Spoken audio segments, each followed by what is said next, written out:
Jesús, yo conceptualizo este nuevo orden mundial como un orden en formación, pero aún así yo vaticino algunas características. Quizás equivocadamente porque está recién apareciendo. Pero para mí este nuevo orden va a representar o representa un orden multicéntrico, yo lo llamo. No multipolar, sino multicéntrico. En el sentido de que entre los polos, por lo general, aparecen en las antípodas de un sistema, aparecen enfrentados, como por ejemplo durante la Guerra Fría, ¿no? Estados Unidos, la Unión Soviética, en los extremos del sistema, sin ninguna relación entre sí y en conflicto, ¿sí? De ahí, por ejemplo, que después de la caída del muro de Berlín, recordarás que en Occidente, al menos en términos económicos, el colapso de la Unión Soviética no generó repercusiones económicas de ningún tipo, ¿sí? Porque el mundo parecía dividido. En este momento están apareciendo nuevos centros de poder distintos de Estados Unidos, como China, como Rusia, como China, como la India, como la reaparición de Rusia, incluso poderes regionales, como Brasil, como Sudáfrica, pero si bien aparecen conflictos entre estas partes, también aparecen interrelaciones. Entonces, si la pandemia o incluso la guerra determina la interrupción de la producción de chips o de semiconductores en China, eso genera una afectación inmediata también en la industria estadounidense. Entonces, estos centros, a diferencia de los polos de un mundo multipolar, estos centros también aparecen en relación de independencia. Pueden presentar conflictos, pero también en una relación de interdependencia. Yo vaticino algo más en ese sentido, hacia un mundo con múltiples centros de poder, áreas de influencia, con conflictos entre las partes. Hoy presenciamos el gran conflicto como Estados Unidos de un lado y del otro lado Rusia y algunos otros centros de poder en un posicionamiento bastante neutral, pero también con interrelaciones. Y también cuando aparecen subordinaciones de, por ejemplo, determinados países a uno de estos centros de poder en un ámbito como, por ejemplo, el político, pueden aparecer en simultáneo relaciones de ese mismo país subordinado a otro centro de poder, como por ejemplo América Latina. Nosotros, lamentablemente, en América Latina respondemos políticamente a Estados Unidos.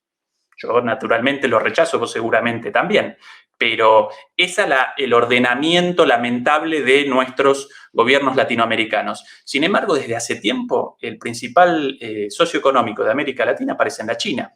México quizás una excepción por la cercanía con los Estados Unidos. Entonces, hay un ejemplo de una región participando en o estableciendo alianzas con dos centros de poder distintos. Y ahí comienza entonces la discusión, bueno, ¿cuál es la mejor posición, cuál es la mejor postura para nosotros en América Latina frente a esta aparición de nuevos centros de poder en conflicto, pero también en interdependencia? Y eso genera un montón de preguntas, ¿no? Ezequiel, perdón, yo tengo una pregunta. Entonces, ¿cuál sería la diferencia entre un sistema o un orden mundial multipolar sí. y uno multicéntrico? Que básicamente en un orden multipolar, si vos acompañás a un polo, solo podés acompañar a ese polo. Y que ese polo carece de relación con otro polo. ¿Sí? Por ejemplo, como contrapunto de esto, el mundo bipolar de la posguerra, ¿sí? Los países aliados a la Unión Soviética o incluso incluidos a la Unión Soviética no establecían relaciones, más allá de alguna relación formal, con los países del otro polo, los países del polo liderado por Estados Unidos, con el discurso de la libertad y la democracia, etcétera, etcétera. ¿Sí? Con una construcción de sentido también. Bueno, ahora van apareciendo estos centros con interrelaciones y la posibilidad de participación o de relacionamiento con distintos. Y otra cosa más, precisamente estos polos, y qué mejor ejemplo que el de la Unión Soviética, los Estados Unidos durante el mundo de posguerra, presentaban una ideología muy fuerte, ¿sí? o bien la ideología de la libertad y la democracia y el capitalismo, o la ideología del marxismo-leninismo de la Unión Soviética. Bueno, hoy día que América Latina participa en relaciones económicas estrechas con China no connota de ningún modo que de alguna manera vamos a comenzar en América Latina con un sistema de partido comunista único o con alguna de las características propias del sistema político o económico chino, ¿sí? Lo mismo que si Estados Unidos establece relaciones con India, no por eso la India va a necesariamente a acompañar todas las cuestiones o la ideología de los Estados Unidos. Esa otra de las diferencias, en mi opinión, en estos centros. La no necesaria subordinación a uno solo de estos polos y la inexistencia de una ideología única y dominante de estos polos y la imposibilidad de establecer múltiples relacionamientos. Ese para mí la característica principal de algo en ciernes, de algo en configuración, pero ni idea, estoy aventurando una idea hacia el futuro sobre algo en construcción, por eso quería también tu visión al respecto, Jesús, como experto. Oye, y esta propuesta que está desarrollando de lo multipolar, más bien de lo multicéntrico en lugar de lo multipolar, parte de la idea de que, por ejemplo, China, Rusia o la India se subordinan a Estados Unidos? No, por el contrario, de que China, la India y Rusia representan centros emergentes con áreas de influencia, con relaciones entre sí. En este momento Occidente quiere presentar a Rusia, China y la India y a otros países como el eje del mal, unificado, homogéneo, de las dictaduras, etcétera, etcétera. En realidad yo presencio la aparición de distintos centros de poder, cada cual con sus intereses nacionales, con sus intereses económicos, y en la medida en la cual las relaciones entre ellos generen beneficios, establecen relaciones. Y si no, no. Y de hecho, yo presencio todavía, más allá de la historia, entre China y Rusia todavía un montón de tensiones. Entre la India y China, muchísimo más, incluso limítrofes.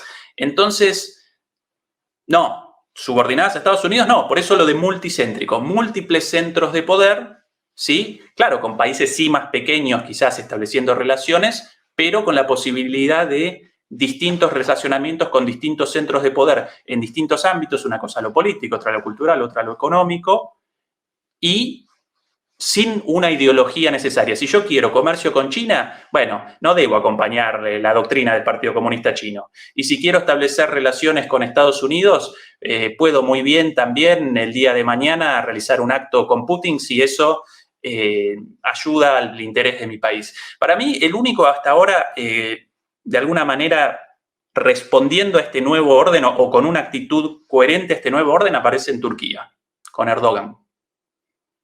Esa para mí la postura de un líder político con visión a futuro en este. No carezco de simpatías por Erdogan. Para mí un tipo inicialmente un nacionalista, pero después devenido en un conservador, con un montón de leyes en contra de las libertades de las mujeres. No participo de ningún modo de la ideología de Erdogan. Pero él establece relaciones. La OTAN aparece de alguna manera necesitada de Turquía para la aprobación del ingreso de Finlandia y de Suecia, ¿sí? Así que no pueden nada, ni mu.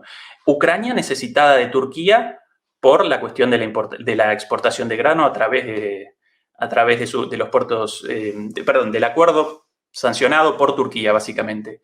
Y Rusia tampoco puede mucho porque Turquía participa en Siria. Y si ahora, en este momento, cuando el foco de Rusia aparece en el conflicto en Ucrania, si Turquía va a generar con más conflicto con los kurdos en Siria, bueno, eso también va a determinar un problema para Rusia. Entonces ahí Putin y Erdogan, Putin como que quiere, todos quieren buenas relaciones con él. ¿Y qué genera Erdogan para sí mismo? Bueno, genera que del grano ese pasando por sus puertos, bueno, él realiza la compra de una buena parte, precio de ganga, de Estados Unidos, bueno, quiere a los Estados Unidos bastante ahí calladitos y sin la menor intromisión posible. Con Rusia también establece buenas relaciones y, según muchos reportes, está realizando importaciones de parte del petróleo no vendido a Europa, vendido a precio de ganga a Turquía. Ese para mí el comportamiento de un líder en este nuevo orden multicéntrico. Sí, bueno, es un viejo lobo de mar, ¿no? De alguna manera, el turco Erdogan.